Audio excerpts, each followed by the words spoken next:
Hello everybody, so today I'm going to be talking about, yes, you guessed it, pineapples. What are the benefits of pineapples? Let's check it out. So first, pineapples are low in calories. So it's a fruit, so of course it's low in calories. So it makes a great item to eat during snack time and smoothies.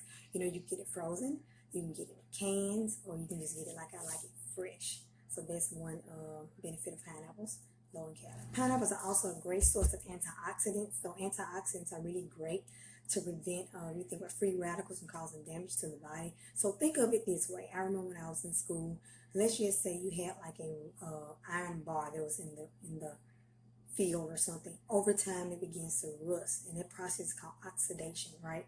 So in your body, what happens is these free radicals cause your body to be more susceptible to diseases.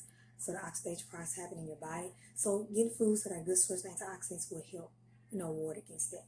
Great source of antioxidants. So pineapples are also great for boosting your immune system. So it's a great fruit for that, because I know during the last few months, a lot of people trying to find foods that are good for immune system. So pineapples have those immune boosting properties in it as well. So great source for that as well.